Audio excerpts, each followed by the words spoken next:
It's time for another installment of the Brohio podcast show. Already? Credit for that intro theme song to Rob Diggity Dangle Dog. One of these days I'll finish it. Who I'm sitting across from right now. Surprisingly.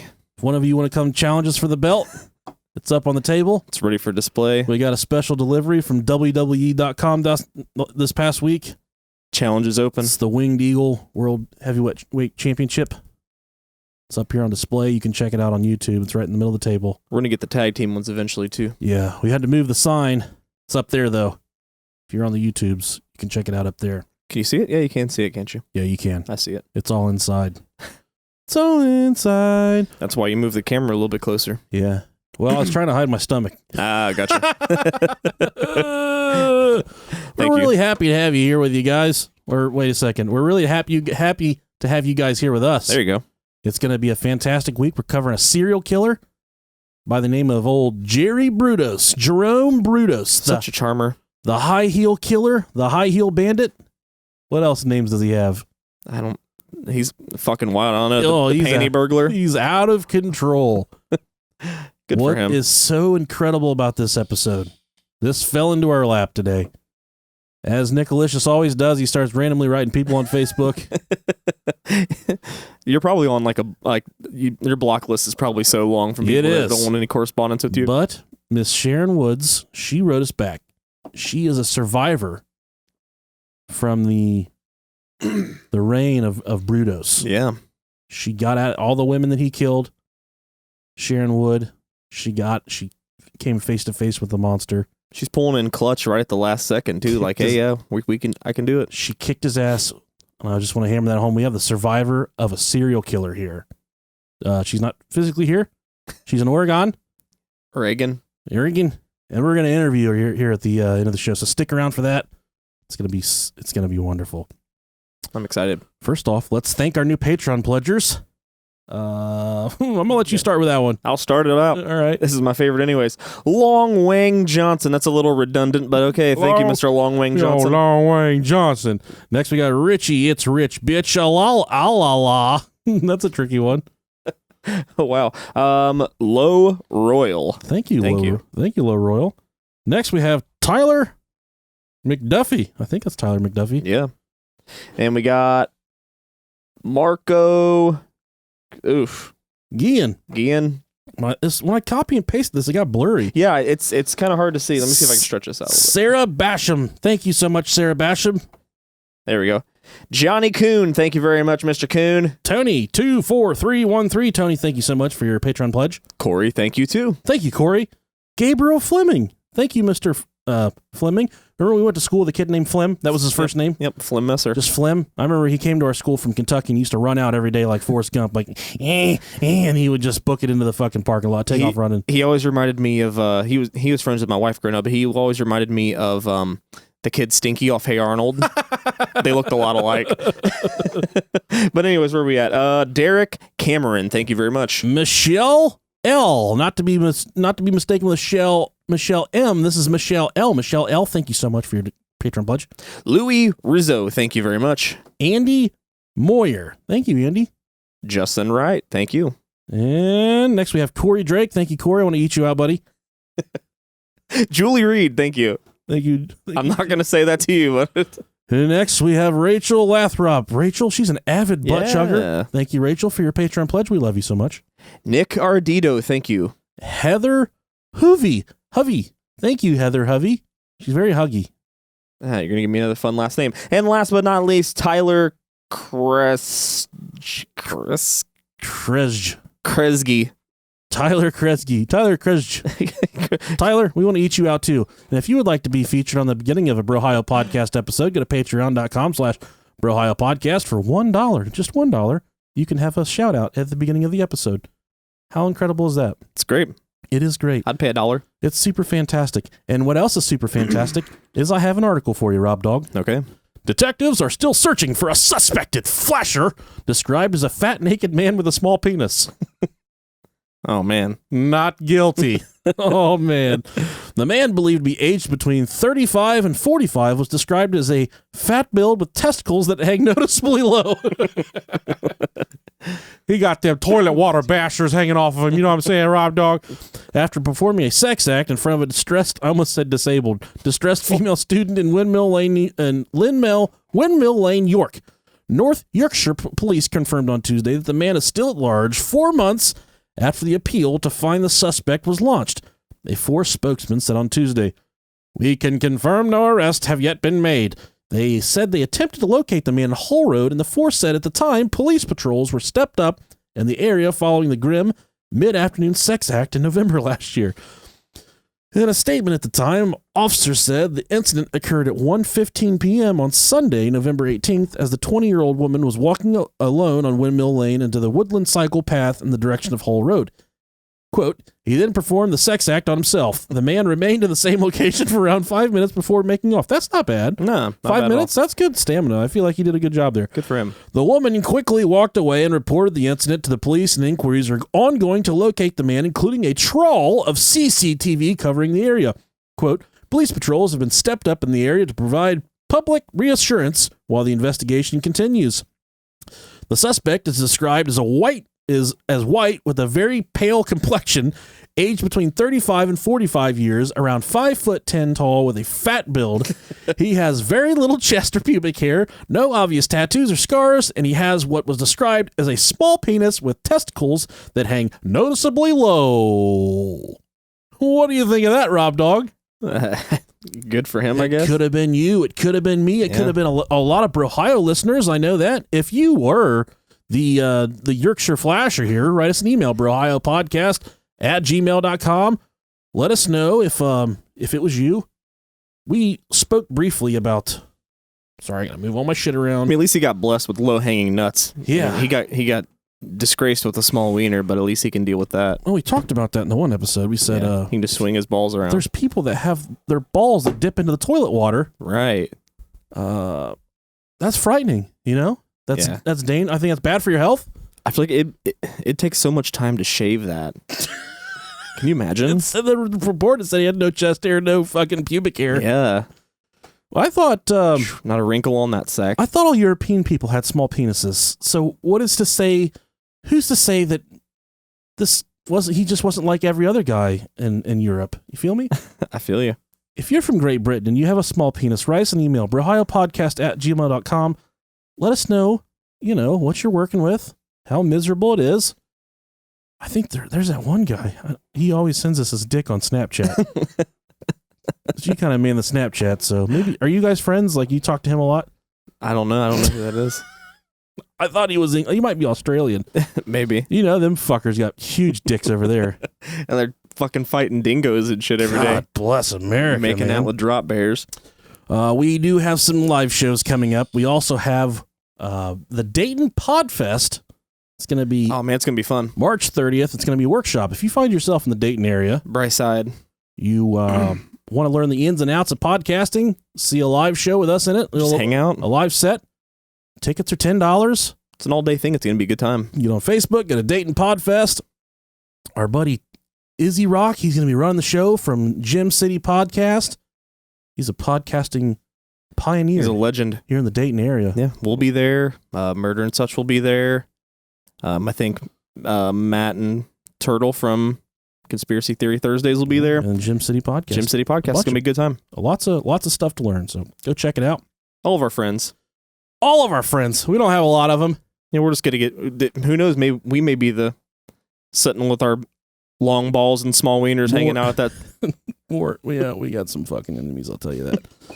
Well, let's make small talk for a second, because I need to scroll through... I need to scroll through here. Okay. And check out... We had a bunch of emails. Okay, yeah, we did. We got a lot of them. Chick-fil-A in reference? Yes. Okay. Last week we talked about Chick-fil-A. Yeah, how it might be a cult. Right. And we've had a lot of people write us and say, listen, brah, shit's fucked up there. You hit the fucking nail on the head. This is from Zach, okay? This is an email we got. He said, I worked at Chick-fil-A as a teenager in the early 2000s and can confirm it's extremely cultish. All my info is circa 2005, but everybody knows Chick-fil-A is Christian-run business and closed on Sundays. But what most people don't know is that we had meetings on those Sundays where the entire staff was required to attend, and every meeting was started off with a big long prayer.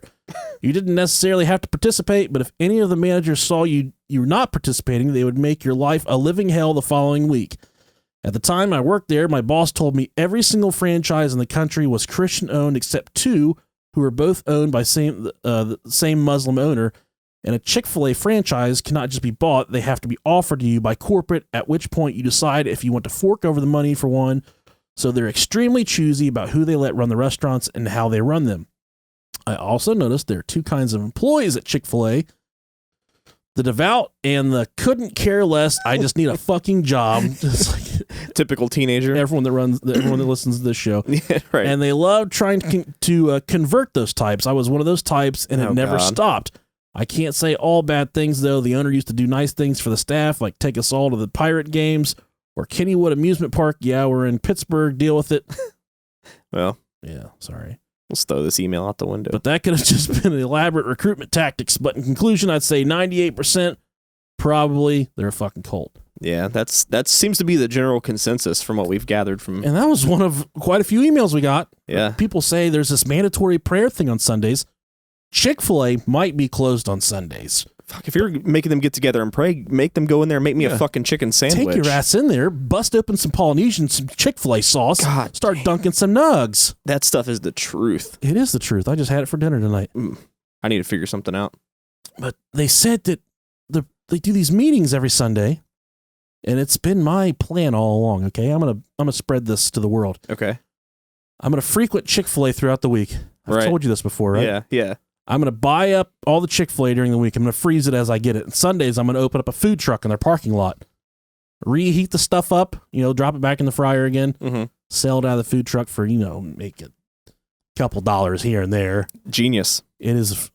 I feel like it's going to fail. That happens to be the only day that I ever crave Chick-fil-A's on Sundays when I know I can't have it. I think it's subconsciously, my mind knows, like, you're not fucking getting that today, so you're going to want it. Yeah. And the same thing with my kids. They're like, can we get Chick-fil-A? I'm like, it's fucking Sunday. No, you can't. No, you can't. You cannot. There's that Wolf of Wall Street when Leonardo DiCaprio snorts cocaine out of that girl's butt. Yeah. I would drink lemonade out of your butt, for sure. No questions. Yeah. Good old butt luge. Yeah. Good old butt luge. Old waffle stomping, butt chugging Brudos of Brohio here, So let's get on to the story. So the way we broke this up, Rob's going to tell you how fucked up this guy was up until he started killing people. Right. Because this wasn't just like a show up and start stabbing them. This is a long, drawn out process here. It was. He was pretty fucked up from the get-go. So it's needless to say, yeah, he turned into a serial killer. Or did he? Or did he? Stick around. Yeah, exactly. So let's start out with his early life. So Mr. Brudos, we're going to call him Jer Bear. Jer Bear was born in Webster, South Dakota on January 31st, 1939. He is an old fucker. Stop it. To Henry and Eileen. He was the second son of the couple. He had an older brother named Larry. So he got Larry and Jerry. How creative. They hated their kids so much. So we got Jerry here. He was a whoopsie baby, which is what we call him here, which he wasn't. He wasn't really planned. His mom wanted him to be a girl. She was extremely disappointed whenever she found out she was having another son. So she took it out on him, constantly belittling him, abusing him. It wasn't a fun time growing up. My mom got her tubes tied and had my younger brother. No way. Yes, and my dad said the entire time that she was pregnant, she'd call him at work and be like, I put this fucking kid out of me. Which my little brother was the baby, She loved him. Like, she took care of this fucking guy. She changed his diaper, at least 3 or 4 times a day when he was a baby. I think that's right. I don't know if that's overdue. I don't know if that's overkill or what. Yeah. But she was really nice to him, and he would run to her when I would, sometimes if in the bathtub together, I would flip him in the head of his wiener and stuff, and he would tell on me. He'd be like, Mom, he flipped me the tip my wiener again. She'd get upset with me, and I felt like she was always taking his side over shit like that. It's the baby. Yeah, I'm like, there's something on it, I was trying to get it all for him. There was a bug on it. In 1944, the family, and this is going to be a general occurrence here, they're going to be constantly, moving and relocating different places. So this is the first move after old Jer Bear was born. They moved to Portland, Oregon. Now, around this time is when old Jer Bear started to take a shine to high heels. So he was, this is shows a little bit of their parenting. He was playing alone in a junkyard. I'm not making this up. So he was just hanging out in the local junkyard and ended up finding a pair of open-toed high-heeled shoes. Put them on and went home. You put them on and went home. It's like he found a treasure. Oh, he's like, Jesus Christ. I don't need to fucking play anymore. I'm going to be the belle of the ball. My kid's like, can you wear high heels and do an egg race and win us Taylor Swift tickets? I'm like, no, I fucking can't, okay? Please don't make me. I can't. So, of course, whenever he got home, his mother noticed. She went fucking crazy and ended up burning them. She stole them from him and then burned them. Well, his mom, I guess it was like a drawn-out process, and she told him, all right, I'm going to trust you to get rid of these things. And he's like, all right, I got you, fam. I'll get rid of the heels. He kept them. He kept them, and then she found him again. But the entire time that he was hiding them, she would berate him every day, like, I can't believe you brought home fucking high heels and wore them in this fucking house. Like, and it wasn't just the heels. Yeah. She fucking hated this kid. She didn't like him in general, right? He was a big old fucking turd ball, and she knew it. That's all there is to it. He did kind of look like that guy's long dangling nutsack in the story. He did. He does. He looks like a testicle. He looks like a scrotum. He really does. Brudos, the nut. That's what we're going to call him. So we got, let's see here. Another year later, the family moves again. This time they move to Riverton, California, just in time for Jer Bear to start the first grade. And this is where his first wave of crimes begin. He's got all this stuff going on already. The guy's not even in the first grade yet. He's not even in the first grade. Yeah, this shows just like, what this little fucker was going through. What a fucking shit stain. So you got a little 6-year-old Jer Bear. He's sitting in class. He sees that his teacher's wears high heel shoes, and because you know how women are with shoes, she kept a second pair there in her classroom. Oh, yeah. So is that even a thing? I guess I don't know why you'd take a second pair unless you're stinking up those fuckers so bad you gotta have a change through halfway through. These dogs are barking. Jeez. So naturally, Jerry, seeing the second pair, he sneaks the second pair from his teacher to try to take them home. So he's stealing, he's lifting her shoes. Mine. And of course, one of his classmates, who is a complete narc, decides to tell on him. And Jer Bear eventually admits that he takes them. And he ends up getting in trouble. The teacher gets pissed off. Mrs. Smith? She gets pissed off and outs him. And he gets completely embarrassed and will end up leaving the classroom. Yeah, she fucking crucifies him in the middle of the class. I want everyone to take a long, long look at Mr. Brudos as he attempted a theft against me, your teacher. It was back in the 40s. He probably got whipped. She probably fucked him. That's what they used to do in the 40s. I don't know about that. That's the 2000s. I don't even think they wore underwear back then. She just took down his trousers and fucked him. Good old Jer Bear. They wear underwear in the 40s? I don't think so. All right. That's fine.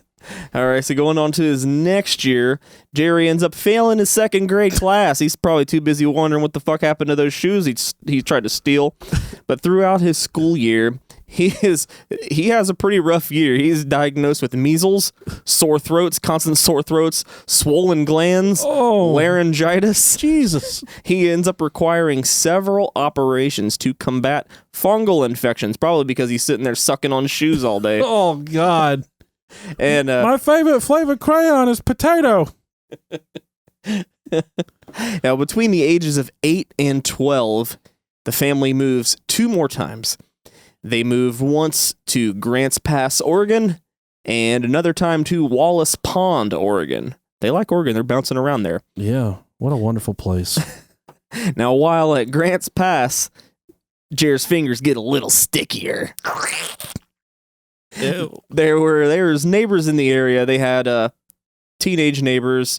They had neighbors had kids that were teenagers. Okay, I got it. And he would hang out with the brothers. And I don't know if it was specifically in the intention to do this, but he hung out with the brothers. And when he would go to their houses, he would sneak into the daughter's room He'd play with their clothes and steal their underwear. Thus, adding another kink to his belt notch. Give me that shit. It's mine, motherfucker. Eventually, shoes just don't do it anymore. You can only wear so many shoes before you want to start putting on the undies. Unfortunately, it does get to that point. Happened to me. Now, by 1952, Jer Bear was 13 years old. His brother Larry was 16 and was your typical normal horny 16-year-old kid. Oh yeah. I was going fucking crazy at that time, so I know how it is. I used to fuck the shit out of my brother when I was 16. Been there. Your brother too. So of course he loved the thought of thinking about naked women.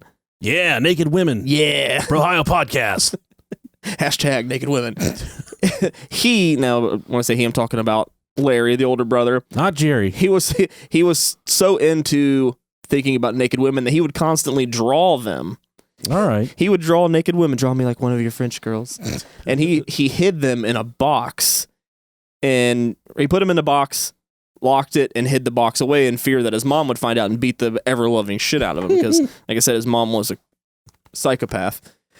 Put your mouse on your mouse pad before I have a fucking stroke. I had to move it because your belt was in the way. It's fine. It's all good. The belt's on the champ now.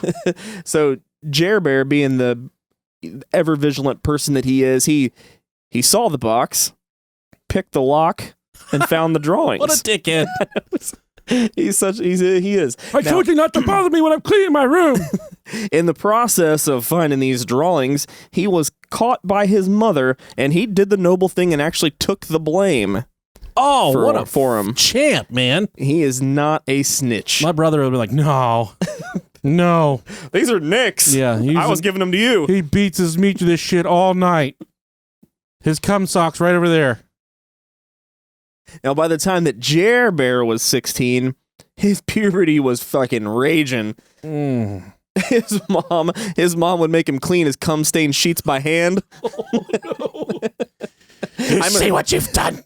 I'm assuming that's what they meant in the research because it said dirty sheets, so I don't know why. No, it's definitely cum-stained sheets. When I watched the documentary, they said that he was having wet dreams and she would get fucking livid, dude. That's why you jerk off before you go to bed. And I would hear, especially at that age. Growing up, I would always hear about wet dreams. Never had one. And during the talk, they would say, you got to be careful for these wet dreams. They'll fucking sneak up on you. Right. They'll jizzle over the mattress and you won't even know it. I had a genuine fear of these wet dreams, and it never happened. Yeah, I never had because I would chronically masturbate 3 or 4 times before I fell asleep. We have a mutual friend who had one, and I was so envious. I was like, man, I want to have one. Like, can you imagine just coming without having to jerk off when you're 16? Listen, man, I'm 31, and I wake up at least once a week just fucking the shit out of the mattress. I sleep in my stomach. Right. When I wake up, I'm just balls deep, and I don't know, a Teletubby, whatever it is. Feathers flying everywhere. Yeah, but I got my entire pelvis inside this mattress. I'm just giving this mattress the business. Butt smacking, ball flapping, beating taters, just tearing the ass out of this mattress. Don't we all, man? Stacy's like, what are you doing? I'm like, I'm cleaning it. Stop. Shut the fuck. Almost there. I was cleaning it and it went off. Are you humping the mattress? Wish I was humping you, but didn't work out that way, did it? Mattress puts out. He had around this time he would also have reoccurring fantasies of him capturing a female and forcing her to obey and beg mercy from him. First off, good luck having a fucking female obey you. Tell me what that's like. Well, they're out there. They are out there. Once again, oh God, I think I just messed up my... Oh, that's right. I forgot my mic stand broke, so... Yeah. I'm on my cord. Hang on a second. It's all right. And also, I also read that one of his other fantasies was he would fantasize about having a morgue in his house and being able to line it up with women, just stock the morgue full of women, and he could freeze them in different positions that he liked. So he could freeze them in different sexual positions. Okay. One of them just doing jumping jacks. Like I don't know. The other one's tying her shoe. And Sicky, now it's time for girls bouncing on trampolines. He's got him hanging from wires and stuff. Yeah, this guy... He's fucked up. Fuck him. So once again, his family moves. This time they move to I don't know if I'm pronouncing this right, but it's Corvallis. Sure. I think it looks right. Corvallis, Sure, Oregon. Aborted Jerry at this point. Now, his older brother Larry does the older brother thing and ends up going to college. He goes to Oregon State University and he studies electronics. I think that's wrong for some reason. I think I messed up that research part, but it's okay. He studied something while Jer Bear keeps on stealing shoes and underwear and jerks his little pee-pee into oblivion. He's making dreams happen over there in the house.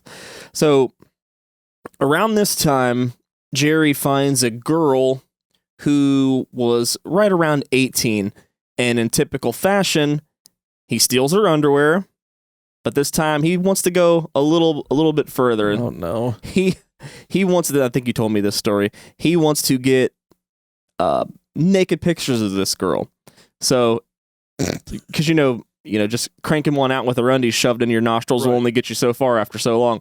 He comes up with a plan to get pictures of this girl.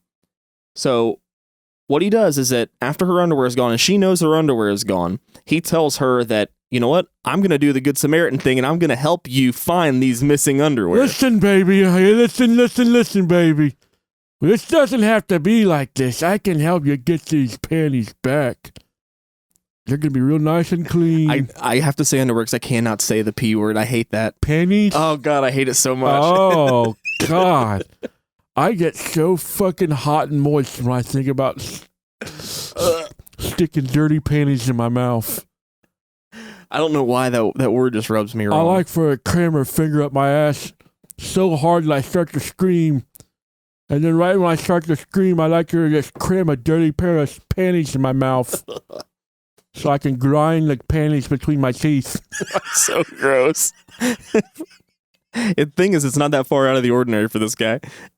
So when she arrives after him saying he's going to help her find the missing underwear, We got you. she was approached by a masked man who had a knife, who told her to take off your clothes, which of course she abided, and he took several pictures of her. After this, the man left. She put her clothes on and tried to get the fuck out of there. But as she was trying to run away, she ran into Jerry, who said, I saw the masked man, but I couldn't do anything because I was locked in a barn. Hey, I saw what happened to you, and I thought it was horrible. I was in there trying to help, but I was stuck in the barn. I couldn't get out to help you. So here I am to help you. But she Obviously it's him. But I mean, the fact that he was able to run in, get the mask off, put the knife down, and catch up with her, and like somehow, cut her off in the process. I'm picturing this guy wearing the same outfit during both things, Right. like a pair of corduroy pants and a brown and tan shirt. It's like a super defining shirt. It's got like a Muppet baby or something on it. Muppet baby. He looks like the type of guy that have a t-shirt with like animal on it. Yeah. Like banging the drums. I also envision him during this specific episode kind of looking like the principal from Billy Madison. That's why I told you. Oh, yeah. Yeah. Right. I could definitely see that too. Of course, once she left, she told the police exactly what had happened. And after this, I think he finally realized what he could potentially do. His activity starts to ramp up a little bit more. So by the time he was 17, he ended up luring a 17-year-old girl into his car, drove her to a farmhouse, and severely beat her. A couple passed by and saw the attack and notified the police.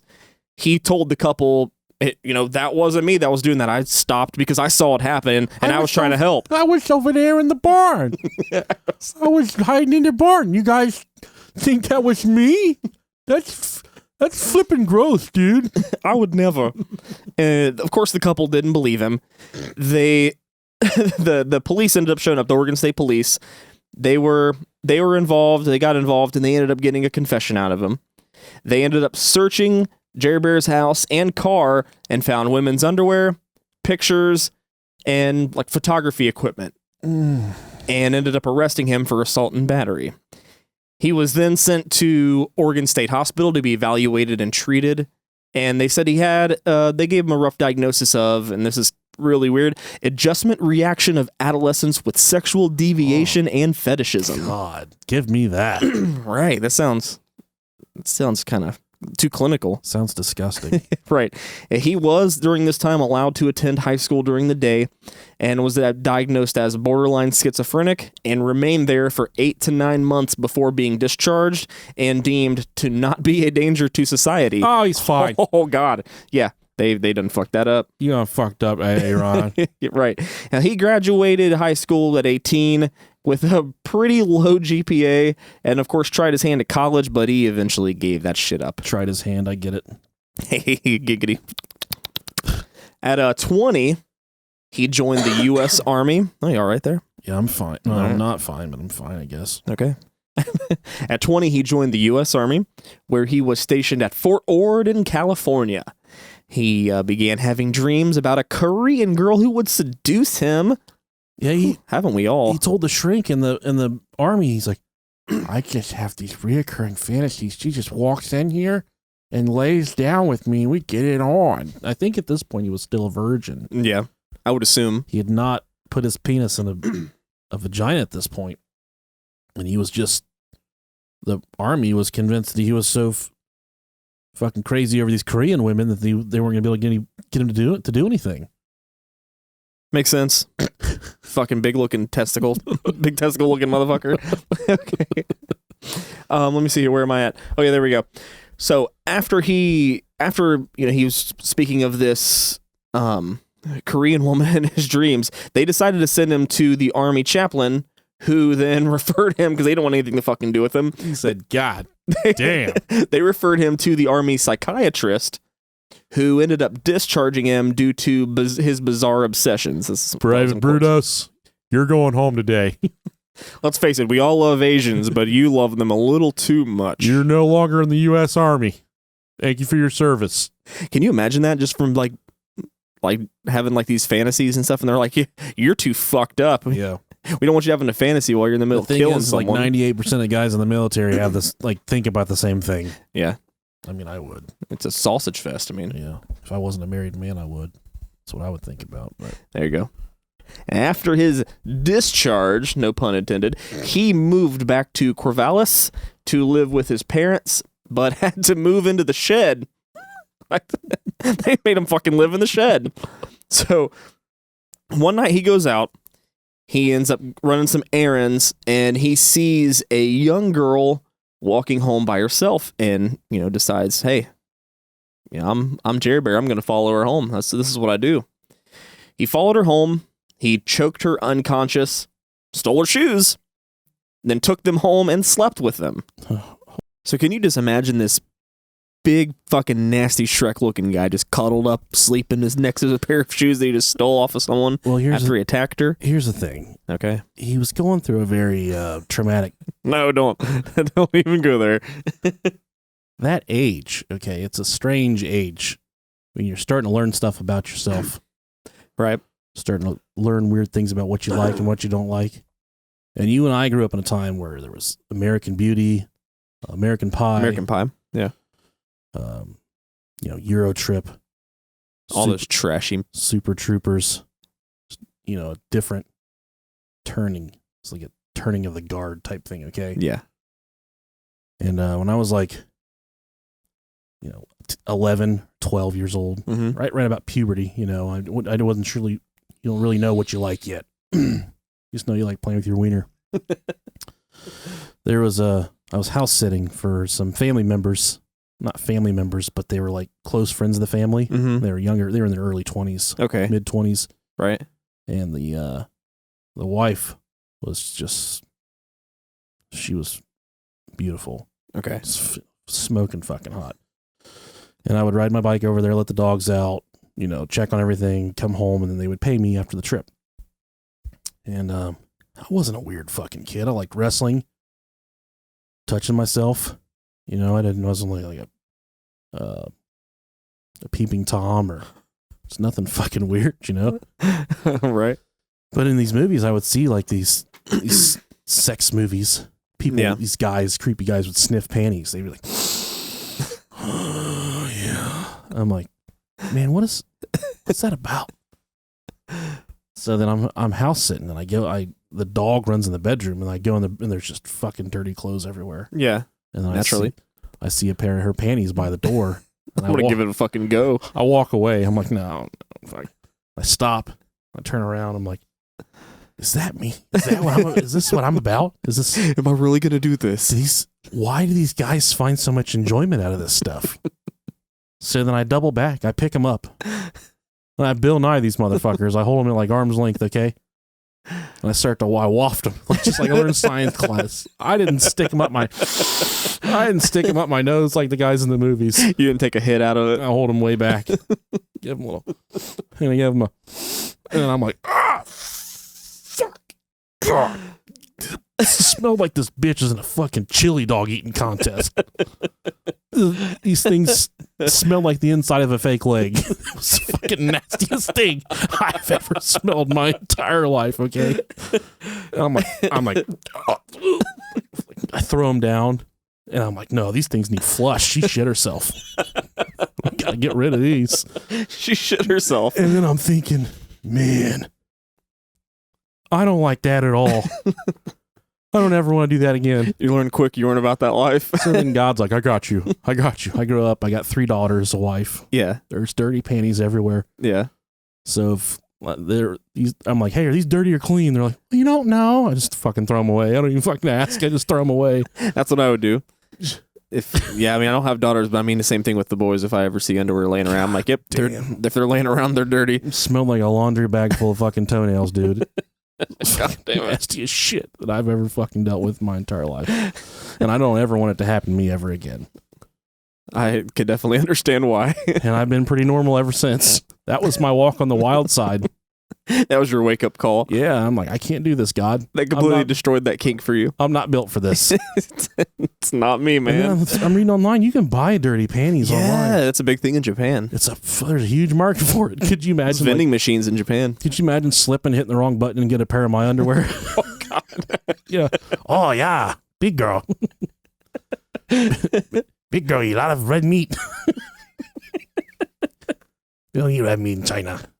Oh shit! I don't even remember where I was at now. Let's see. Okay, here we go. I got it. All right, we have to call this lady. Oh, we do, don't we? Yeah. Okay, let's give her a call and then we get back to where we're at. Okay, so just wrapped up our interview, so we're gonna. Yeah, you guys gotta stay around for that one. It's a really good interview. She's fucking tastic. Amazing. Anyway, let's get back to the story here. Jerome Jerry here, he gets his FCC license. And he's going to go to work at the local radio station. And while at this radio station, this is where he finds his future wife, Darcy Metzler. Darcy. At the time that he meets her, she's only 17. God damn it. She's Sherry. only 17. I don't know if you know that song or not. I don't. Okay. Yeah, I do a little bit. So the two began dating. And naturally, of course, her parents did not approve of their relationship. Darcy... She would actually give him the attention that he had craved and pretty much had never experienced his entire life. So naturally, that made them... their relationship went pretty quickly. Within a couple months of them being together, they decided they were going to get married. By the time... he was 23. They had their first child, and it was a daughter. They named her Megan. And for this man to have a daughter, he should never have been able to have a daughter. Fuck him. Right. And at this time, after she was born, they began to bounce all around the West Coast, constantly moving because he can't keep a fucking job. Go figure. He's a fucking loser, that's why. Exactly. In 1967, 28 years old, he ends up landing a job as an electrician, and Darcy gets pregnant with their second child, a son who they named Jason. Now, during the birth, she would not let Jerry to be present in the room while he was giving birth. Christ. And of course, this made him really sad, and it pissed him off. It pissed him off, and he ended up reverting back to his obsessions and began stealing underwear and shoes again. Could you imagine going all 9 months just like, oh, you know how much he probably had built up? Gonna get this baby boy. The doctor walks in. All right, we're ready to start pushing. You're staying out here. And old Darcy says, "Can you get the fuck out, please?" Right. You are not coming back here. But that'd break my heart if that was me. dude, I'd have fucking took my pants off. And like, if you, I would have broken anyways. Yeah. Like, you should keep me out of that room. Try. So shortly after, he would stalk a woman in Portland, and he waited for her to go to sleep, broke into her house, and tried to, of course, steal her shoes. Once again, she ended up waking up, and he actually choked her unconscious until she passed out, raped her, and then left the house. Jesus, man. And then after this is what leads up to the first murder. Yeah, this is, he was getting bolder and bolder, but there was kind of, and when we say that he wasn't allowed in the delivery room, there could have been reasons behind that. There was some, Jer Bear was making some power moves, okay? He would take pictures of himself in lingerie, pantyhose and high heels, and he would put the pictures all around the house. Okay. And also, he forced her to clean naked in high heels. He's like, "Oh, Jer Bear, you've got to clean the house. You're clean it naked, you bitch." Old Darcy, she says, "All right." And she was really submissive to all this stuff. She was young, impressionable, and she would do everything that Jer Bear wanted her to do. That's pretty hot, though. I saw pictures of her clean and naked in high heels. I saw her do an interview. I'm like, God damn, Jerry. I mean, I guess I could get that, but like stealing shoes and like sleeping with them and stuff, that's a little beyond. But when I was like 19 or 20, she's what we would call a slump buster, if you know what I mean. Amen. She was a bit of a slump buster. She was in charge of keeping people out of the swamp. What are you doing in my swamp? He was a bit of an ogre. She was in between phase. Yeah. But he did this. He'd take these pictures of him fucking laying around in his panties and laying around the house. And then he would ask her, "Hey, Darcy, how you like me wearing these pink size 28 Sears panties? Tell me what these pictures do for you. Is that a bed sheet? I got these silk panties on real tight. Looks like a big old piece of raw chicken pushed up against a window screen. You see my balls poking through my... I got my sack taped up above my wiener so it looks like I got a camel toe." How'd you like that one where I was trying to shove a bottle of Jergens up my ass? I ran out of Jergens to jerk off with, so I took the big old bottle of Jergens and tried to cram it up my ass for you, Darcy. He looked like he jerked off with gravy. Bob Evans down on the farm. Some people don't know about Bob Evans. I know, they're missing out. Or they don't know what gravy is. They don't know in Ohio we put fucking gravy on biscuits. What in the name of fat fuck is going on there? And chili on spaghetti. We're wild out here. God. So through all these different houses they had, he would always have a laboratory, or his garage would be segregated from the rest of the house, and Darcy and the kids weren't allowed to go in his workshop or his garage. He had an intercom system set up, so anytime Darcy wanted to come talk to him in the garage or his workshop, she had to hit the buzzer and be like, "I know you're in there trying to shove a bottle of Jergens up your ass, but take your lingerie off for a second, you fat piece of shit. Come here and play with your kids." Could you imagine, like, when I remember I was little, my dad used to put me in the shower with him, and then I remember, like, I have one memory where I'm, like, in the shower with my dad, and I'm staring at his dick, and he's like, "All right, we're done doing this. No more showers." he's like, "Done." And I remember that was the last shower I ever took with my dad. That's all it took. He's like, "All right, that's enough. Yeah, there's a certain age. No more staring at dad's dick." Could you imagine his son going to get in the shower with his dad, and he just peeks out, and his dad's like got a pair of fucking like silk fucking belly button high. Oh man, how hot would that be? Pretty hot. Like I said, it's like a piece of raw chicken up against a window screen. It's disgusting. So he reached the point where what he was doing was not enough to satisfy his urges. So he wanted people dead.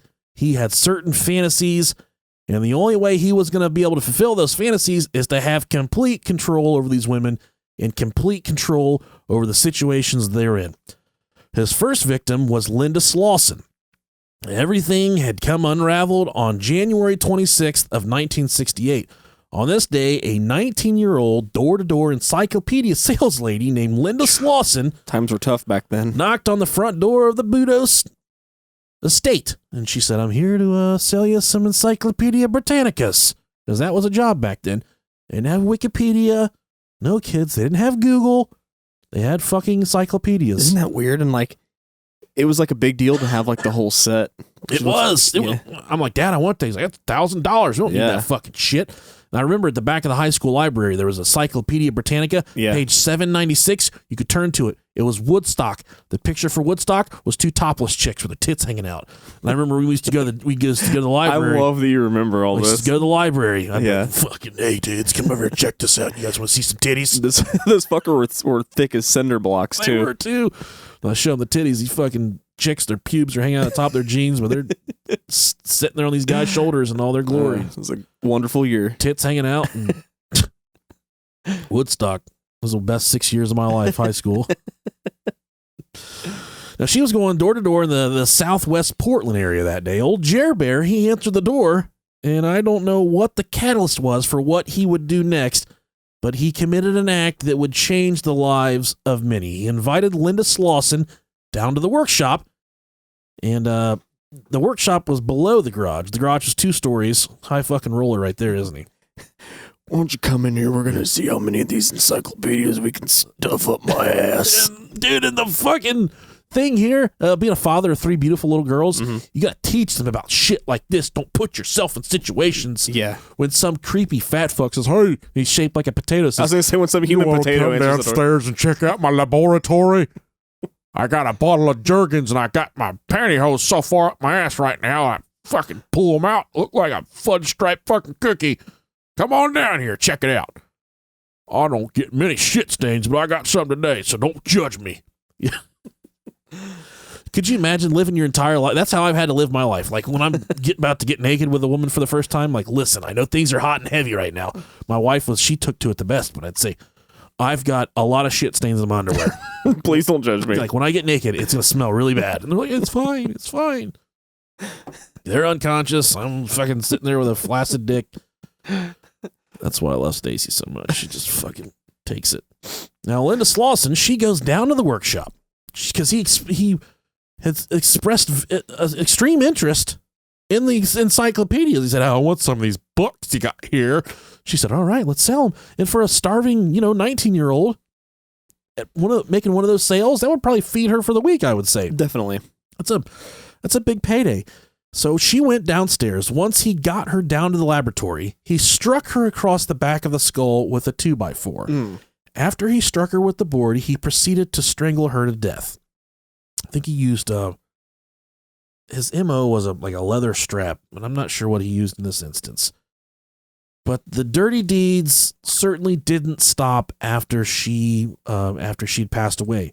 Jerry amassed a very aggressive collection of bras, panties, and high heels.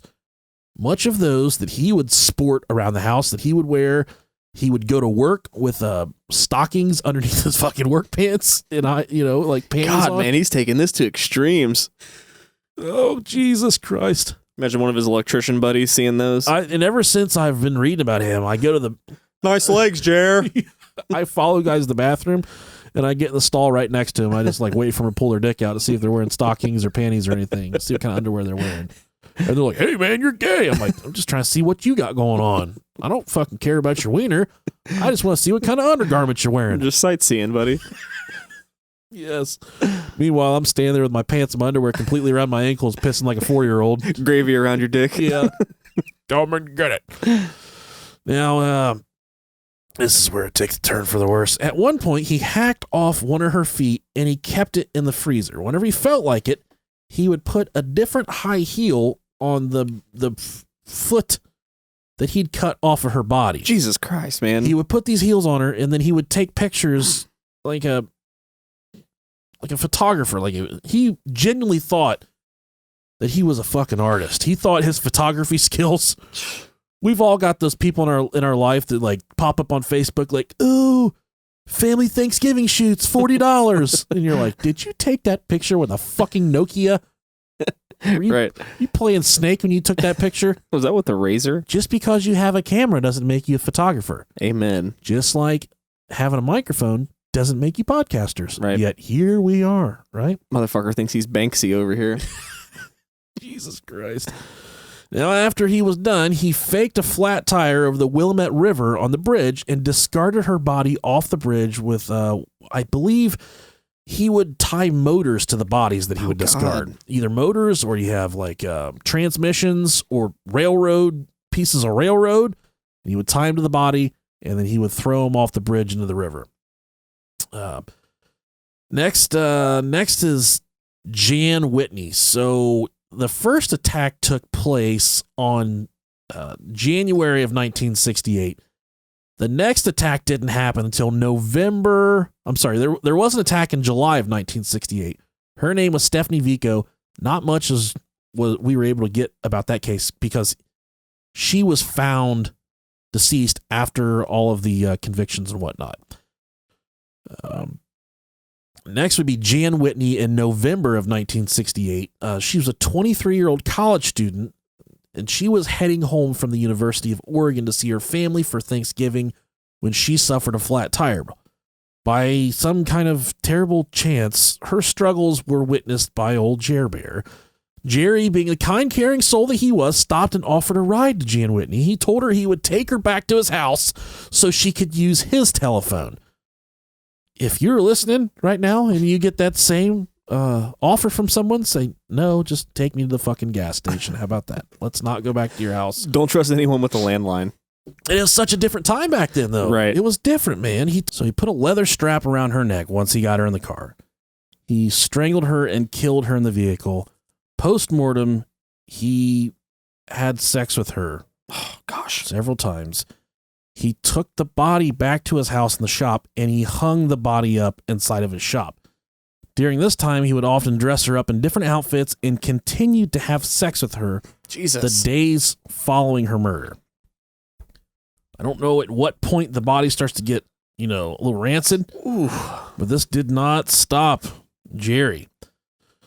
Oh, at one point, he cut off one of her breasts and used them to make a cast molding that he would eventually turn into a paperweight. Damn it. He cut her tits off. Now, there's been times I grab a hold of my wife like, give me them fucking tits.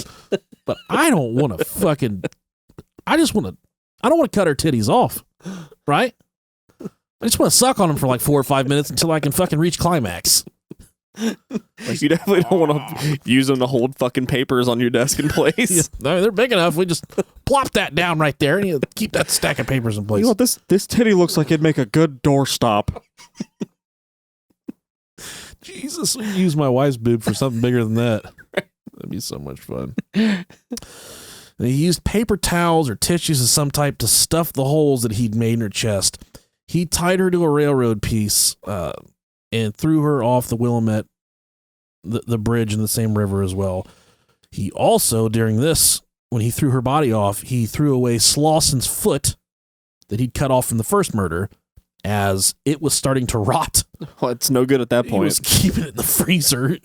What are you going to do with a rotten foot? Oh, I'd really like a bomb pot. Oh, you go around that leg right there. The popsicles are right there in front of the bomb pops are over there. That's a foot. Please don't touch that. Why are there fish sticks between the toes? Don't eat those. Those are mine. Well, that's my corn. The next is Karen Sprinker. I have it written down as Sprinkler, but it's actually Karen Sprinker. Okay. She showed up. She failed to show up for lunch with her mother on March 27th, 1969. Just about 5 months later, they had plans to eat, then shop at Meyer and Frank's department store, where they were going to pick up clothing for Karen's spring semester at Oregon State University. After a few hours and a fruitless search for Karen, her mother reported her missing to the Salem police. She explained to the police that Karen was definitely not a runaway, that she was someone special, and indeed she was. At 19, she had been class salutatorian, a brilliant student, a lovely girl who one day hoped to be a doctor. Despite all this, all the police could do was take a report and wait the required 24 hours before instituting a search. Oh my gosh. I hope that's fucking changed since then. Yeah, that's sons of bitches. right. They did this because most of the time the missing person will show up within the first 24 hours with a logical explanation, and the wait saves time and effort on fruitless investigations. But the next day, when Karen still had not appeared, they started the search. Eventually, the trail led to Meyer and Frank's department store, where police made an unnerving discovery. On the top floor of the gray concrete garage was Karen Sprinker's car with Karen, without Karen, of course. There was no evidence of foul play, no sign of violence, blood, or semen, and nothing to indicate that someone had assaulted or fought with Karen. Her books were on the seat. It was if she had just vanished in midair. You know what? I know what semen on concrete looks like, and there's definitely no semen in this area. This reminds me of this really stupid fucking joke my dad used to tell. Oh, okay. Fuck it. He'd be like, did I ever tell you a story about the Indians that used to hunt the buffalo? And I'm like, no, Dad. And how does this joke go? I can't even fucking remember it. Damn it. You can't not give me the punchline. Some Indians were, some cowboys were exploring some wilderness, and they came across some Indians, and they said, we need help tracking one of our guys. And the Indians said, we can help. We have our best tracker. So the Indian brought their best tracker, and he put his ear to the ground. And the cowboy said, what's he doing? And the Indian said, he's an expert. Let him go. He can sense animals. He can track humans. He can find anything. Just give him a minute. And the Indian put his ear to the ground and he said, bull, come. And they said, well, we got to get the fuck out of here because there's bulls coming. And he said again, bull, come. And they said, how do you know? And the Indian said, ear sticky. The dumbest fucking joke ever. So stupid. Such a dad joke. I probably fucking blew that. Sorry, Dad, if you're listening. Since it was broad daylight when Karen entered the garage and quite a few people passed through it, it was difficult to envision how she could have been abducted. But then one of the detectives theorized that an abduction could have taken place if all the circumstances were right. To get from her car to the store entrance, Karen had to walk down a flight of concrete stairs, then pull open a heavy door to get into the store. Maybe someone was waiting for her at the bottom of the stairs and grabbed her. If she cried out, she wouldn't have been heard through the heavy door, and the traffic noise would drown out her cries for anyone on the street. It was later discovered that this was exactly what had happened. The police interviewed people who were around the department store after they found Karen's car in the parking garage, as they now knew this was where she had disappeared. Two young girls who had been in the parking garage a couple of weeks before Karen Sprinker reported seeing something bizarre. As reported in the book Lust Killer by Andy Stack, we saw this tall, heavy person all dressed with high heels and a dress. Oh my fucking God. She, quote, was just standing there in the garage as if she were waiting for someone. She was tugging at her girdle and fixing her nylons. What are you looking at? Have you ever seen a potato dressed in lingerie? I'm a sweet potato, motherfuckers. Put some butter and sugar on this pussy. Put some butter and sugar on this butt pussy. The girls did not think that it was a woman, but a cross-dressing man. Imagine that. Some of the investigators wondered whether the transvestite could be linked to Sprinker's disappearance. But as it was purely speculation that this person might be involved, there was no way to go with the lead. Brudos abducted Karen Sprinker that day and took her back to his workshop. He made her try on different shoes and outfits while he took various photographs of her. So when she made it back to his workshop, she was still alive. He eventually put a rope around her neck and strung it over the rafters and tied it to a come-along. He had her in a position where her feet could barely touch the ground, but she wasn't yet suffocating. He raped her. He went in for dinner, and before he went in for dinner, he gave the ratchet 3 to 4 cranks where her toes were barely touching the ground, and he took photographs of her as she died. After she died, he had sex with her for, I think this was like 5 days. Oh my gosh. He also cut off her breasts and made plastic molds out of them as well. He eventually dumped her off the bridge with a motor tied to her, just like some of the others. Now, what was damning about this is whenever he was taking pictures of her dying, well, he put a mirror under her so he could take pictures of the mirror going up at her private parts.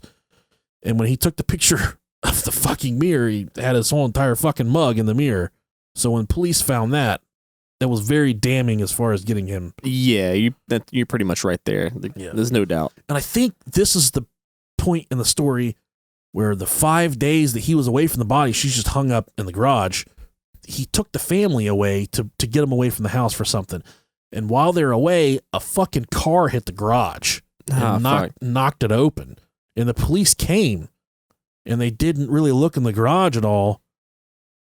If they would have looked in the garage, they would have seen her strung up, dead. So that's how close he was to being caught at that point. And that just gave him all the more urge to keep going, because he felt like at this point he couldn't be caught. That's like the complete opposite thought that I would have. Yeah. I'm like, I need to fucking quit this. How close I just got to getting. That's like, I would feel like that's like logical thought. Good. Not that we're, speaking logistics here, talking about this guy, but. Right. Now, the next one was almost a month later, and this was Miss Sharon Wood.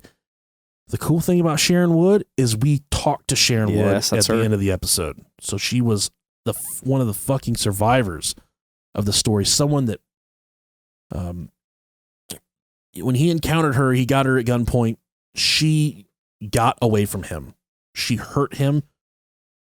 We'll let her story tell her part. You can go check her out at the end of the episode. It's an amazing interview. The day after Sharon Wood, he tried to abduct 14-year-old Leanne Brumley. I think she might have actually been 15, but he attempted to abduct her in a neighborhood. The abductee, Leanne Brumley, reported that a large man with freckles attempted to kidnap her by scaring her with a gun, which the gun that he was using was actually a toy gun. When he grabbed her and tried to put her in the car, she started kicking and screaming, eventually breaking free and running to a lady that was doing some yard work. She got the attention of the lady doing the yard work, and when Jer Bear figured out that they were on to him, he booked the fuck out of there. So he's completely reckless at this point. Bold, man, just going for it. The next very day after that, he encounters Linda Dawn Saley. At this point, he impersonated a police officer because he would flash badges to these women. She missed a meeting with her boyfriend, and the following day, she didn't show up for her job at the Consolidated Freightways. Her vehicle was found on the top floor of a parking garage, unoccupied. Armed with their prior knowledge, the police were on high alert at this point. Her body was discovered May 10th on the Big Tom River. So this was a few weeks later, a few days later, I think. But her body was discovered on the Big Tom River, weighted down with a transmission. He'd also strangled her, raped her. He during his confessions and whatnot, he said he didn't cut off her breasts because they were too pink. I don't even know what that means. I don't know what that means either. I mean, this guy was fucking sick, man. Also, one thing the police couldn't really make sense of, when they found Linda Dawn Saley, she had these burn marks on her ribs, and they couldn't figure out what it was. He'd hooked up electrodes to her body and sent electrical currents through her to try and get her to dance. So, what the fuck? After she was dead, he fucking shocked her to try and get her to dance to help with, soothe his fucking needs or whatever, As if she was alive? Yeah. Well, I'm going to try that on my dick as soon as we get done fucking recording here. See if it works. What the fuck, man? Now, after all these murders, there was one thing that they had in common. He put on his high heels and fucking rip a big one out. He would just sit back in his high heels and crank his meat, dude. Just beat off. Just try and rip the head off. That was the one thing that he fucking rip the head off. That was the one thing that tickled his pickle, is he would put these high heels on and spank it after he killed these women. Police Lieutenant Jim Stovall from the Salem Police Department assumed that their murderer was tracking these women before their abductions and murders. Police started to inquire at Oregon State University about any strange run-ins that the girls at these universities might have encountered. This proved to be very fruitful at this point. They questioned hundreds of co-eds at the university. 3 women came forward that said a man had called them out of the blue and immediately knew their name right off the rip. This guy was fucking cold calling these college co-eds. 2 girls refused to meet with Jerry. One of those girls said, sure, I'll come hang out with you. She told police that he was around 30 years old. He had red hair, freckles, and he was fucking pudgy like a potato. Mashed Jerry's. The police told this girl, if this fucker calls you again, let us know. But what Jerry would do is he would call these girls and he'd say, I'd really like to meet for a Coke and a conversation. That was what all these women said. Is he would offer to meet him for a Coke and a conversation. What a fucking creep, what a lame ass pickup line. Today's like, hey, I'd like to meet you at the public library and then we can go over to the Walmart parking lot. I think I'd like to eat your ass over there. Let me flick your butthole for like 30 minutes. I think I'd like to try and suck on your butthole and turn it inside out. When's the last time you had an enema? Are you into prolapses? Have you ever had someone shoot Sierra Mist up your butt before with their mouth? Bubbly. My mom loves it. A couple weeks later, he called again. Okay? He called the same girl because he didn't kill her on that first date. He called her. What a gentleman. Yeah, he called her and he asked if he could. He said, hey, can you meet me in 15 minutes? You thirsty for another Coke? No fucking woman in the history of the world could meet you in 15 minutes. Jerry had to have known that. Well, he wasn't quite the ladies' man, so maybe not. She stalled and said that I can meet you, but I can't meet you for about an hour. But she called the police immediately after that. He agreed to meet 1 hour later. So he shows up an hour later, and the police are ready for him. He identifies himself as Jerome Henry Brudos, but the police couldn't do anything at this point because he wasn't really, they didn't have any evidence against this guy. Yeah. But they did look into his background and they saw his prior record for sexual assault. The big break came when the picture of his mugshot was presented to the 15-year-old girl that he tried to abduct in the neighborhood. And she picked him out of a lineup and identified his car. But we also spoke to Sharon Wood. She said she was presented with a photo lineup and almost immediately she said immediately she knew who this fucking guy is. Now, this was enough for them to go talk to him a little further. They went to his house for a follow-up interview and saw some suspicious shit in the garage. There was ropes all over there was a big bundle of rope, and the detectives were kind of obsessing over this rope. They're looking at it, and Jerry says, "Oh, you like that rope?" And the detective said, "Yeah, I kind of like the rope." And Jerry said, "If you like it so much, why don't you just take a piece with you?" So he gave them the fucking rope that he tied all these women up and threw them in the river. They did the forensics. They matched the rope up with the rope that was tied up to the women in the river. They matched it up with the rope that was hanging up in Jerry's fucking garage. And after this, the police came and cut the rope off. Jerry said, I better call a lawyer. And he called the lawyer, and the lawyer's like, don't fucking do anything else. Don't give them any more rope. Don't talk to them. But Jerry wasn't having any of that. He wanted to get his story out there, I guess. It's fucking giving him rope. How would you take this for? Here, I use this rope to tie to the end of my wiener, and I throw it over my shoulder, and I pull it really, really hard. And then when you touch it, he's just sitting there. He's like, he's waiting for him to touch it, and he's like, you're gay. Ha ha. You lose. Joke's on you, buddy. That was on my wiener. I used to use this rope as a paperweight, but I've got this cast molding of these boobies right here. I don't need a rope no more. They took him into custody at this point. He knew that they were hot on his trail, so he's not going to pack my fucking bags and go to Canada. So he did pack his bags, and he started to head towards Canada. He was about 250 miles away from the border, and the police had been watching him at this point. Yeah, so fucking close. Like fucking 5 hours. And the police, they followed him to the border. They pulled him over. He pulls over. They go up to the car.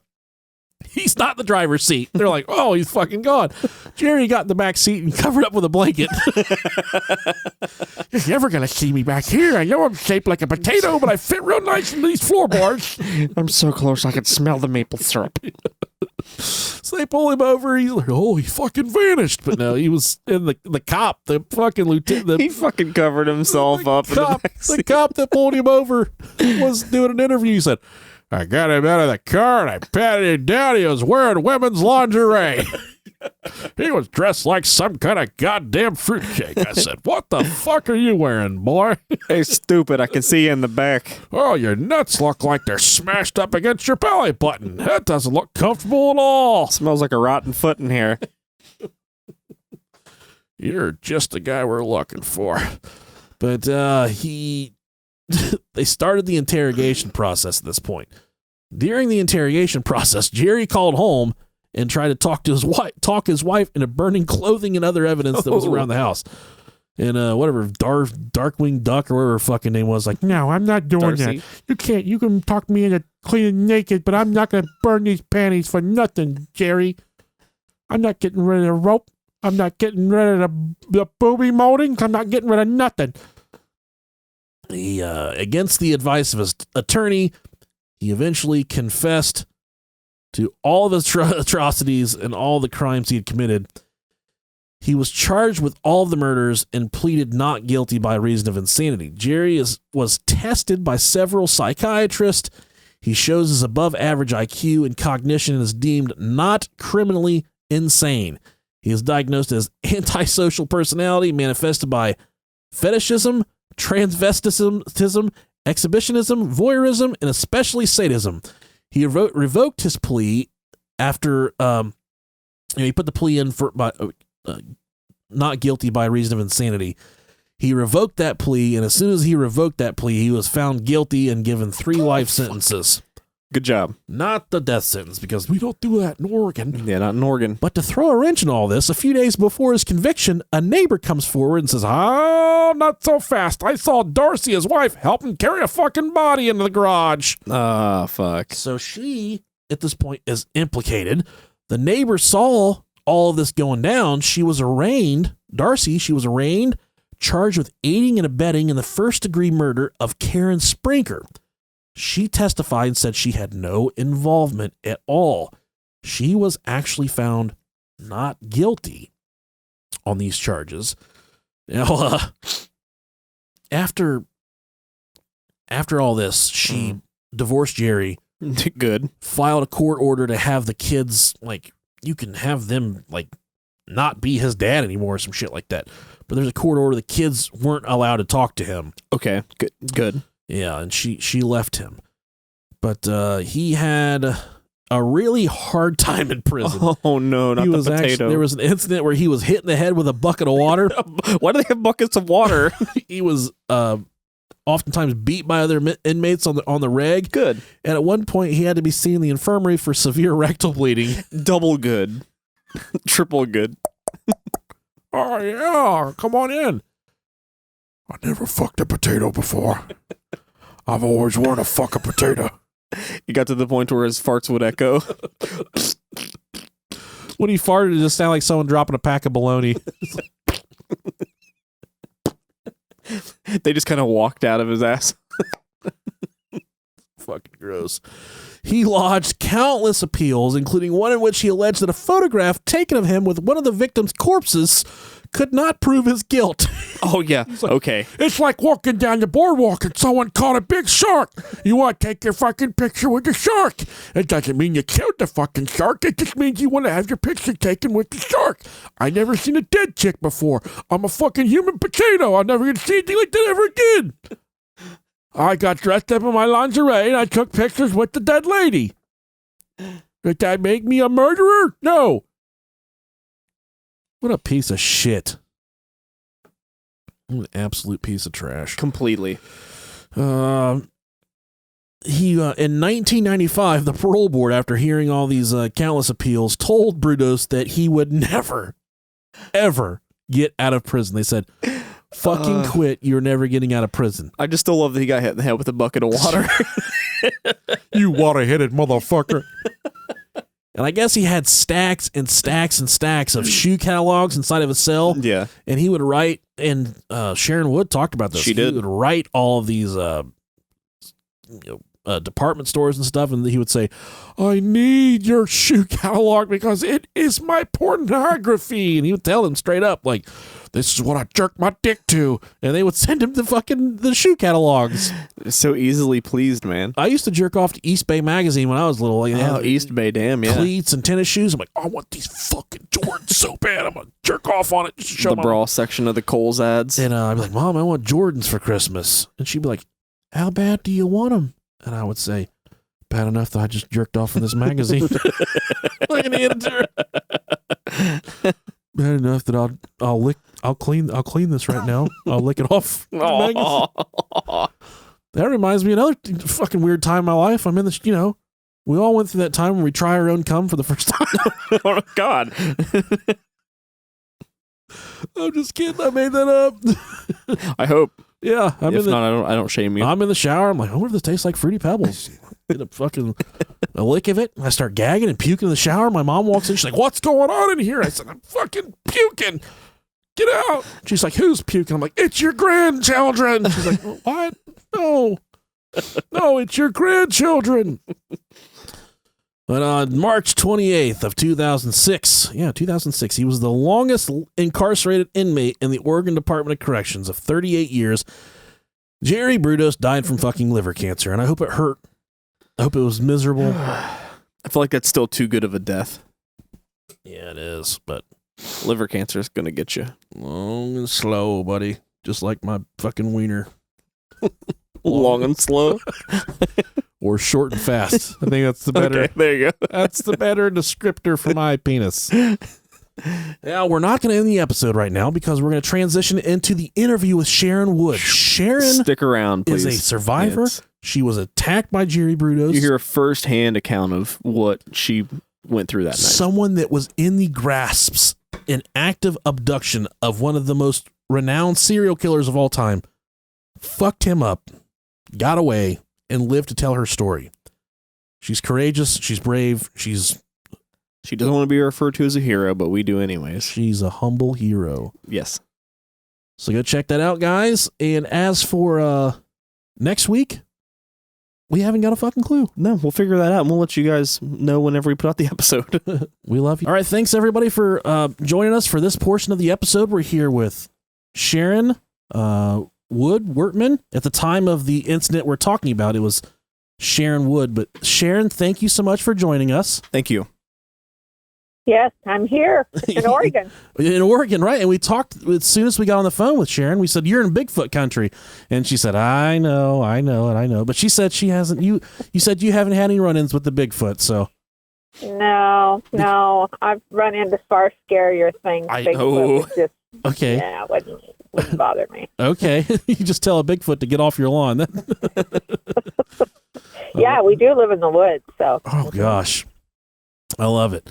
All right, so like we've talked about in the episode here, we're covering the case of Jerome Brudos, one of the most brutal, sickening stories that we've ever gone through here on the Brohio podcast, and we are here to celebrate Sharon because Sharon is a survivor. Sharon is a fighter. She's courageous. She's brave. Sharon was in the grasp of Jerome, and she's honored us with this interview. So, like I said, Sharon, first off, we just want to, say thank you for being here. And, we celebrate the fact that you're such a fighter that you are here with us. Thank you. I'm very happy to be alive today. I can only imagine. And, we told Sharon that we're not really working on a time constraint here, that we're here to let her tell her story. And when I reached out to you, you said there's an essay that you're working on and some writings. You want to tell us about that first off? Well, I'm working on a book. It's a collection of essays and poetry, so it's a cross-genre sort of collection of things that I've written since about 2000, well, for a while now. And I'm trying to pull those things together and make a book that I'm hoping somebody will publish. Okay. So we'll see how that goes, hopefully in my lifetime. Sure. I'd love to, once you're all done with that, keep us there in your contacts, and we'd love to check that out and present, tell all of our listeners Spread about the word. it. Okay. Well, I'm looking forward to that day. It's been a long time coming. Yeah. So let's go back to that year. What year was it? It was in April, almost, next month it will be 50 years ago this year. 50 Not to years. date anything. I know, 50 years ago in 1969. Okay, and you sound much younger than that. I have to say that. You sound like you probably keep up with me and Rob. We're out of shape and lazy. We're rough. You'd probably run circles around us, Sharon. Well, I will say that I have grandsons older than yeah. you two. Oh, Yeah. I would have never Makes guessed it. it easy makes it easy for me to talk to. Yeah, Good. That's awesome.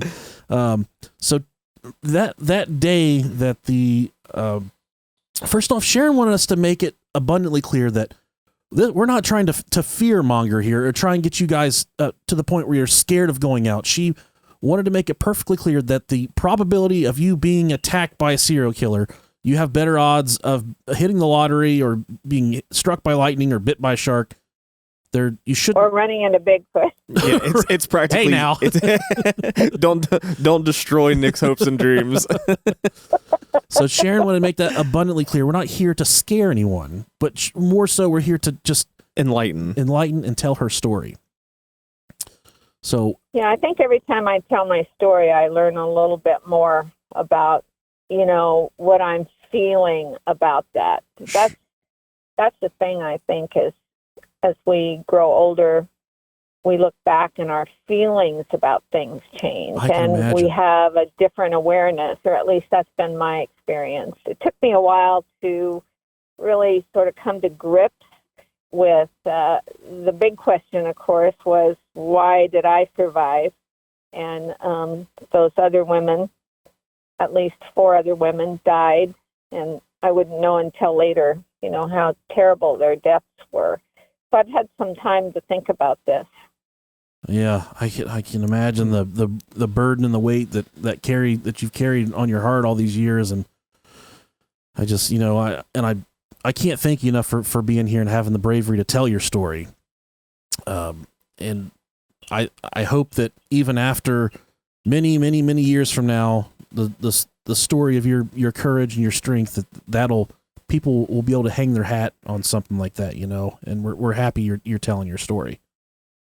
Yeah, but I'm feeling a little uncomfortable. I'm not really feeling like I get any credit for say, my survival that day. I think I was programmed by virtue of my childhood is that I just knew I wasn't going with him.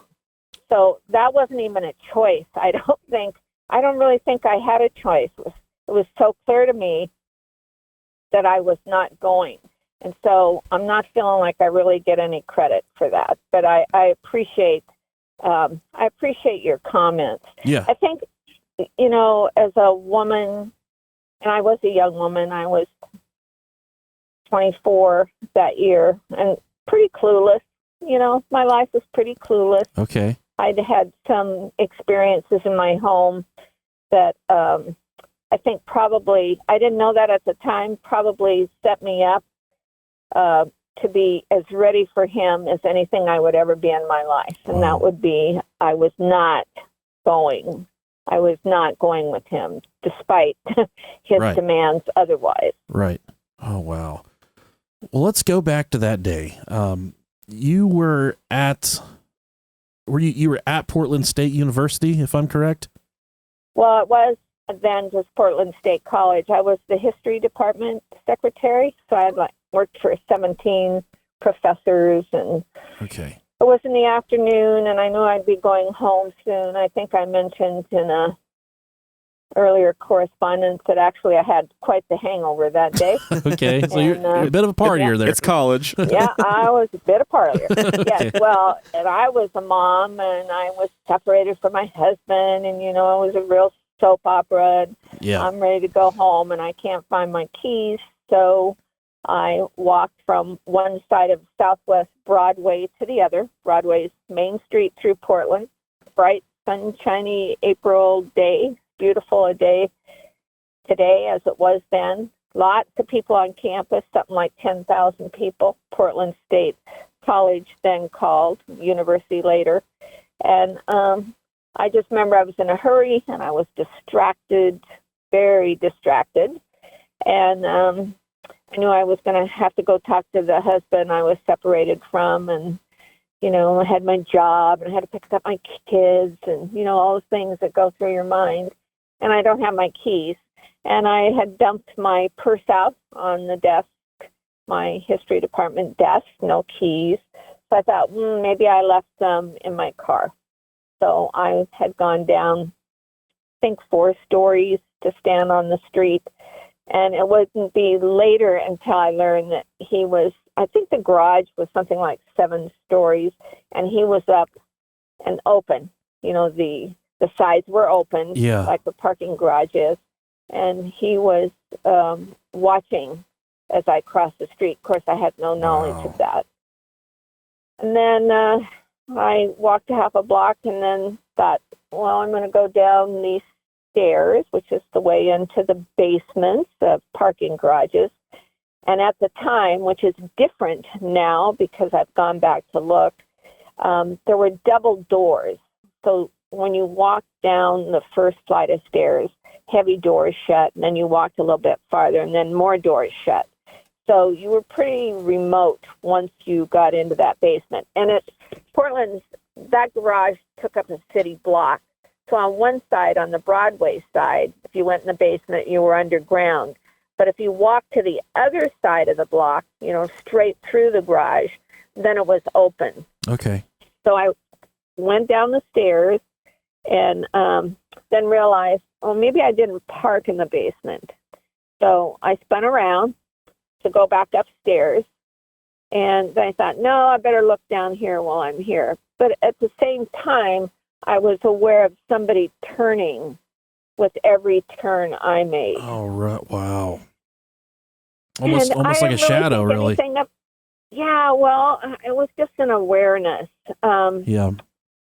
There had been some incidences of exposure on the campus. The other secretaries had complained, and I really thought it might be something like that. I mean, that was the first thing that came to my mind. Okay. And so I felt a tap on my shoulder. About the time I thought, maybe I don't want to go back up through those double doors. Maybe I want to head for the daylight on the other side of this garage. Yeah.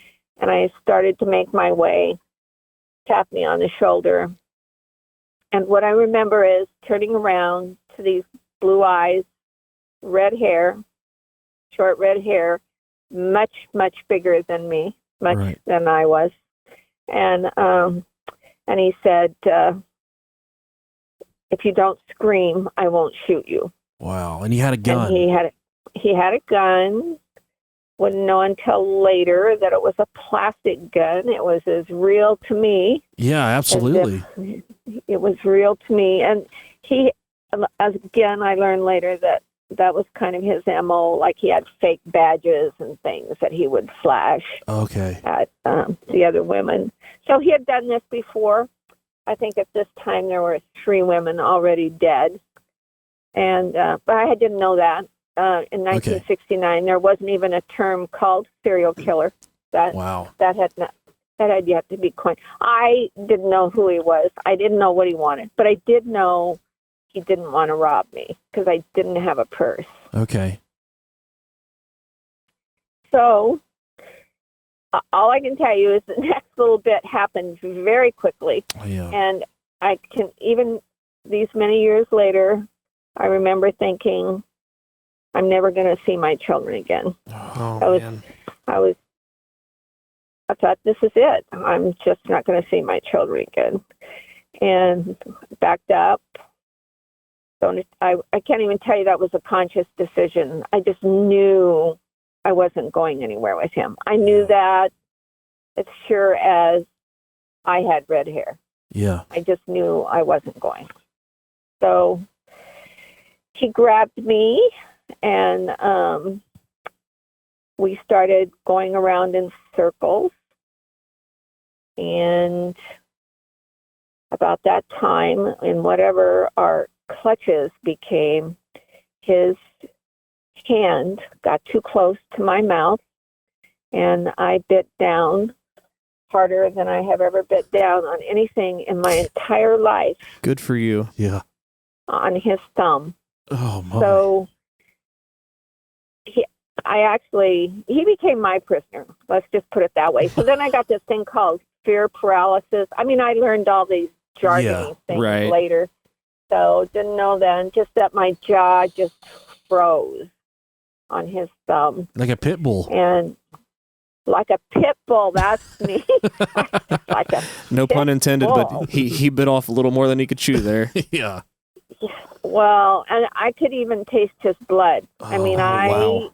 I had this, whatever this was, and we were going around in a circle. And then what happens is, I mean, if I look back and think, my survival has to do with gaining enough time that we started to draw attention. And just about then, a Volkswagen came around the corner. And that's the last thing he wanted, or anybody that wants to take somebody away.